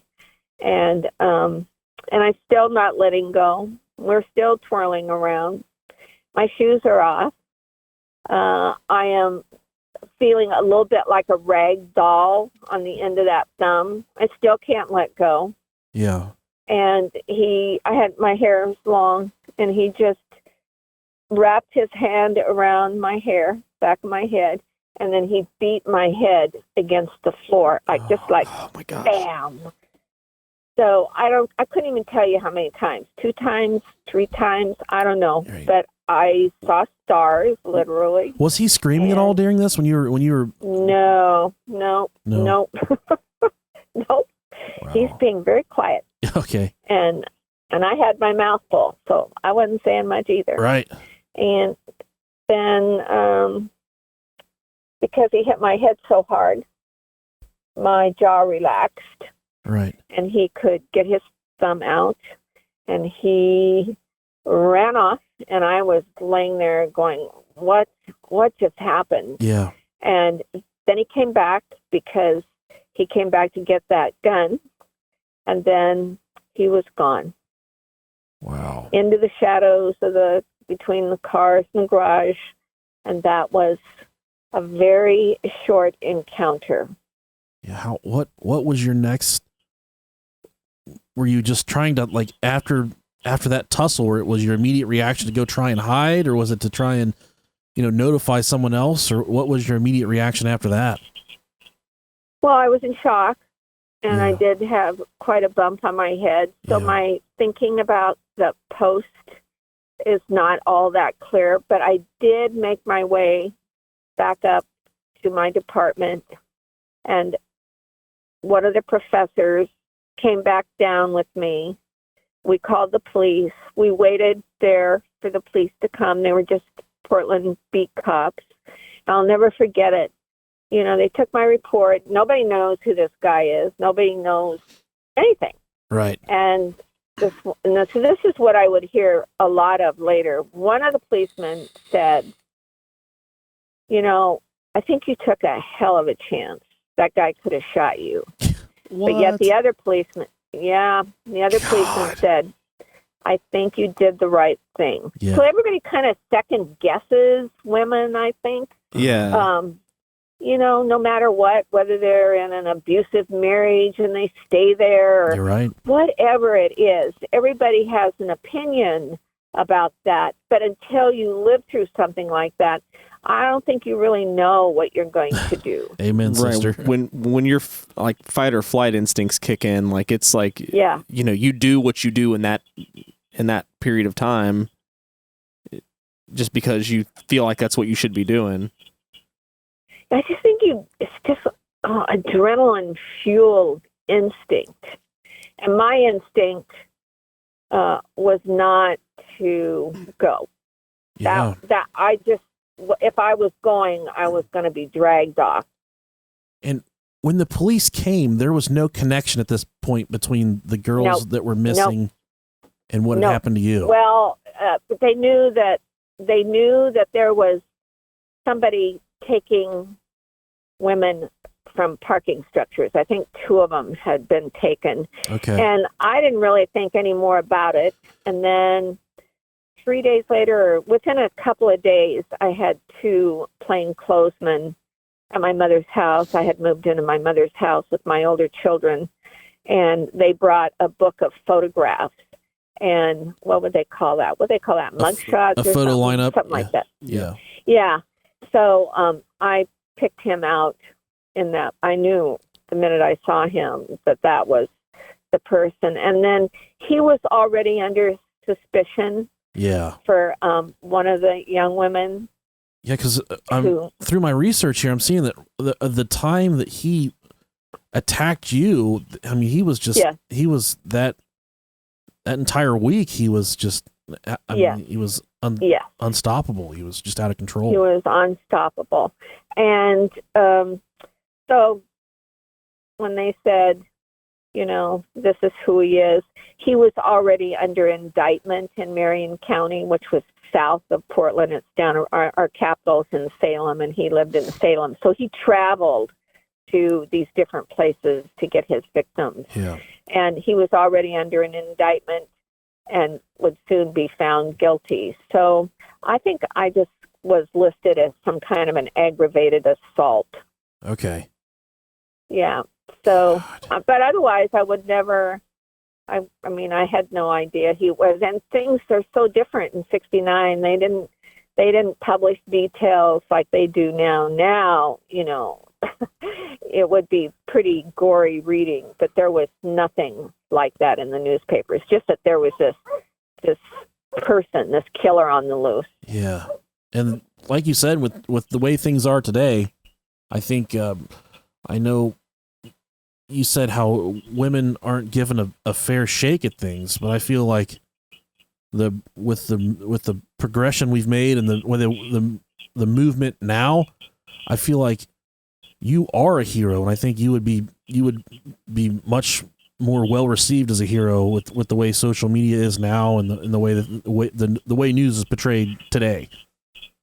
I would not want to be a hero. I tell you, that would just be too much. I really think about those girls. They're women. All of them were over 18. If you're under 18, you're a girl. If you're over 18, you're a woman. Okay. But I think of those young women, and I think of their parents who had to live through that horror, who would never get to be the grandparent that I got to be, that I get the privilege of being. I mean, I have 12 grandkids. I have a great-grandson, and I have this life, and I don't think I was any kind of a hero, so I would not want to come across that way. Well, I was acting out of instinct. Yeah. In the eyes of Nick and Rob here at Brohio, you were a humble hero, if you ask us, and what you did that day brought, you know, it progressed the investigation that much further and helped bring him to justice. And ultimately, thank God he was brought to justice. Did you have to testify in court over any of this? No, never did. Later, as I explained in a prior correspondence, my life really tanked about them. Yeah. Really tanked. And I didn't come back from my own, my demons were with alcohol, and I didn't come back from that till the mid-'80s.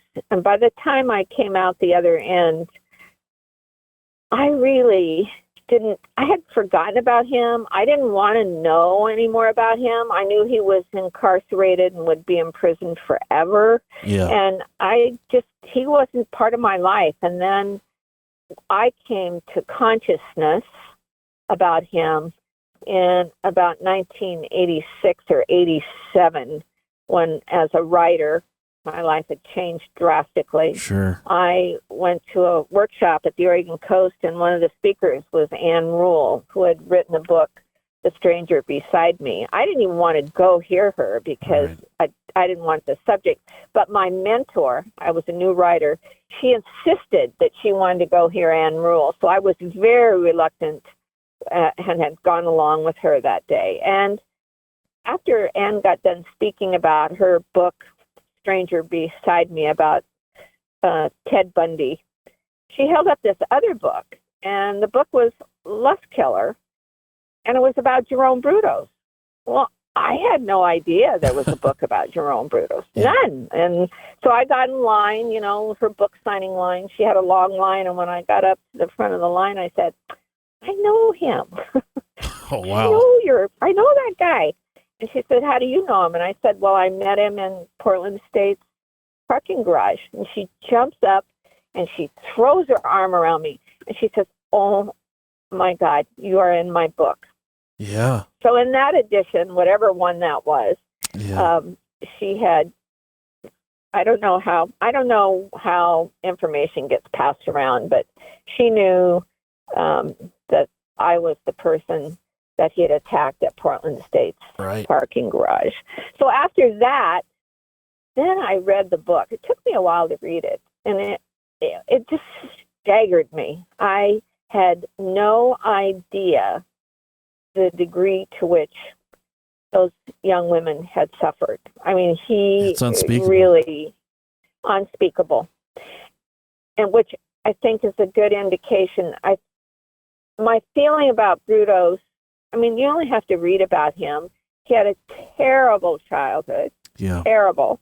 He was brutalized, abused, unloved, and something happened, and he had been diagnosed schizophrenic, and he was another one of America's mentally ill who are untreated and uncared for, and he really went the wrong way. Yeah. And so after reading her book, I mean, I can stop right here, or I can tell you all about survivor's guilt.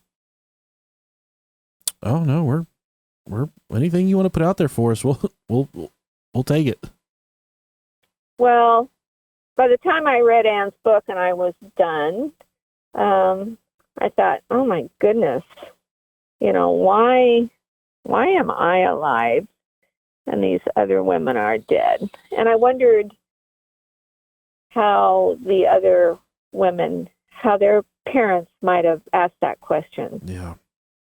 I mean, what do you do when you have a dead daughter and died in such a way that's just unspeakable?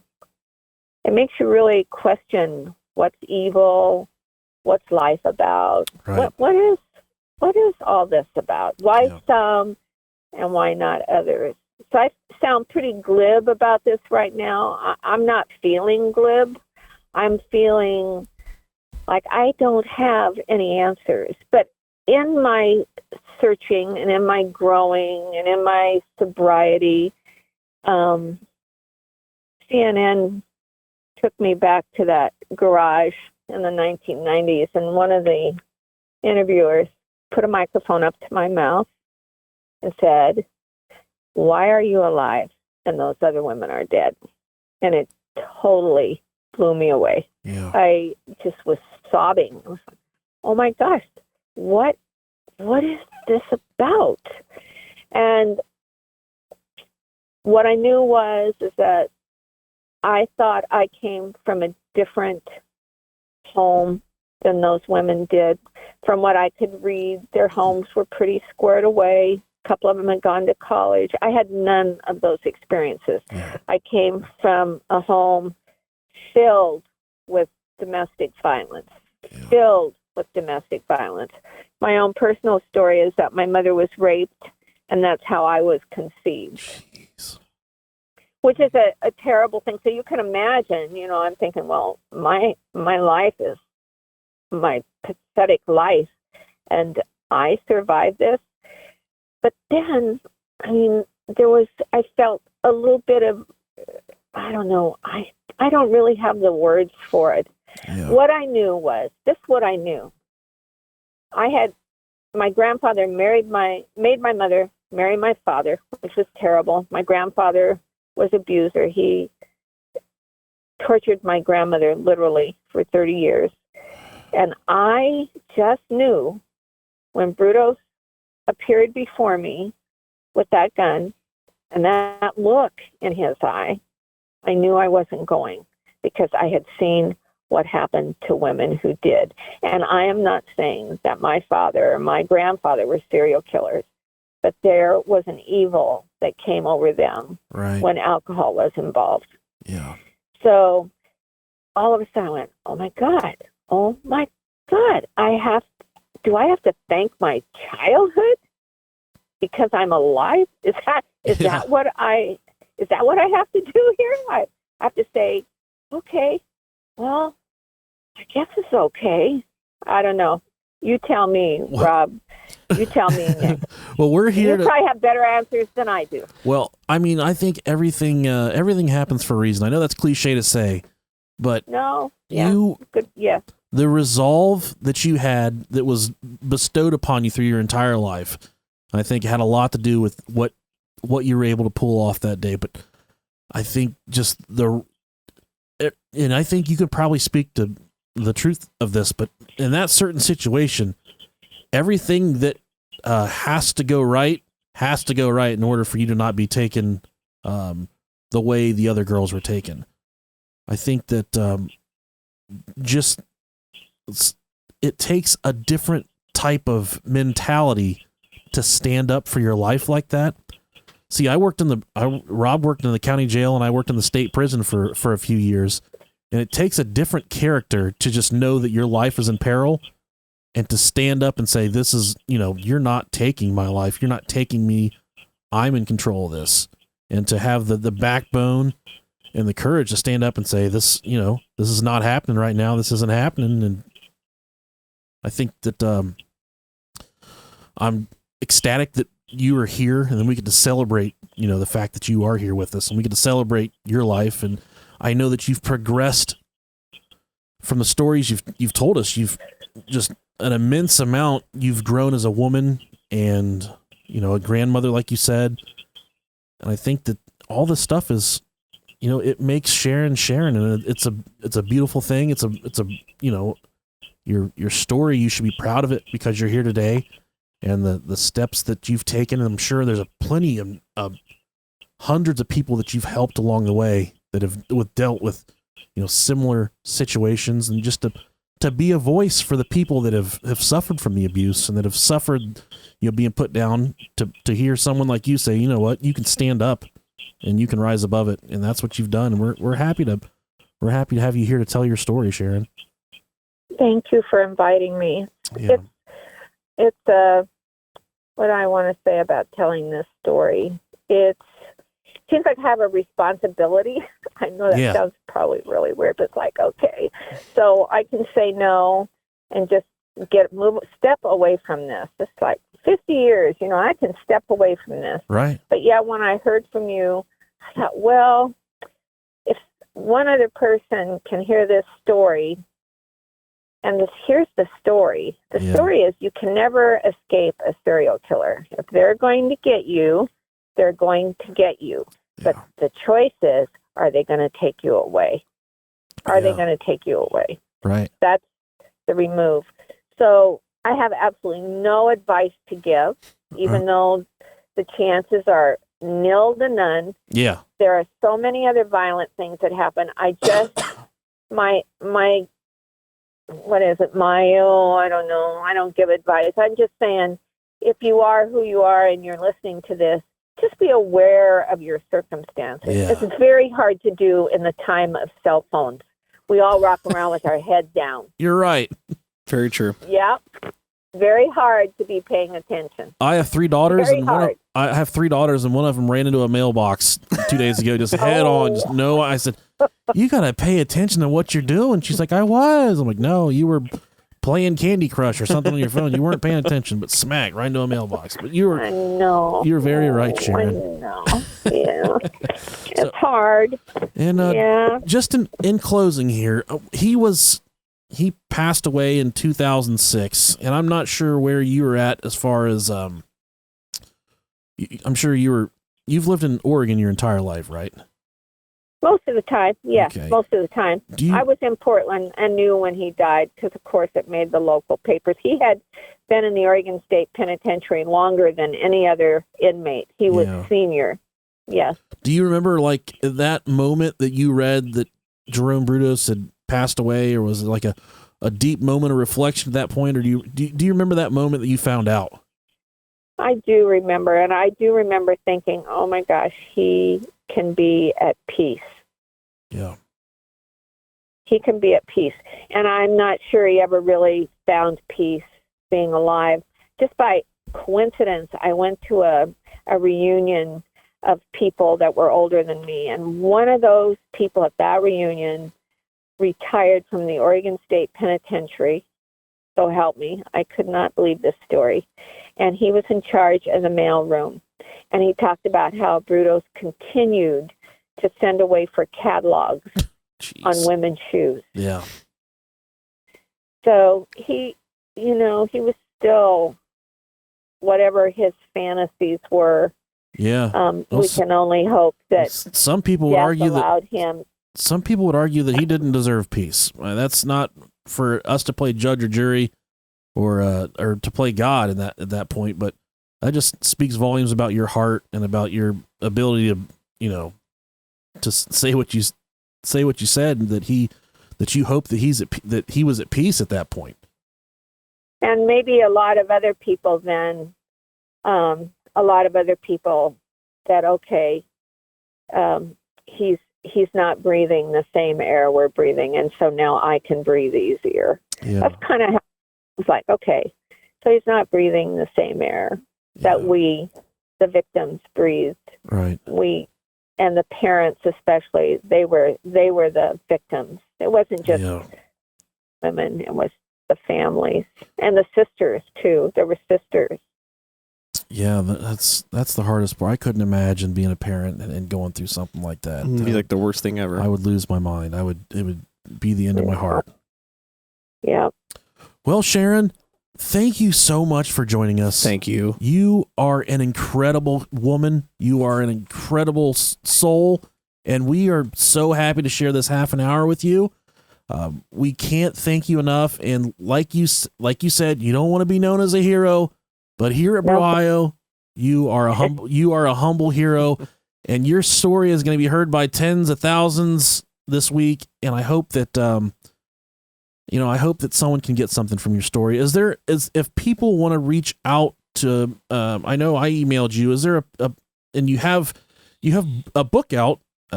I think it's about bridges, if I can remember correctly.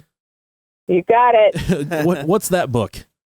It's called. I have several books about bridges. The Portland Bridge book is available at Powell's, and The Big and Awesome Bridges of Portland and Vancouver, my real baby, came out in 2014, and it's also at Powell's. So people can find it online easy enough. Yeah. That's awesome. If anyone wants to reach out to you, is there a way for people to reach out to you if they want to get in contact with you, Sharon? I'm not sure the best way to do that. I don't really have a way to do that. I know It's my age. I'm it's okay. Yeah, I'm a little bit behind the time on the digital connection. Yeah, well, I will say this: if you have any wonderful things you want to say to Sharon, or if anything you want us to pass along to Sharon, write us at the Brohio Podcast, and then we will pass it along to Sharon via our outlet. That sounds good.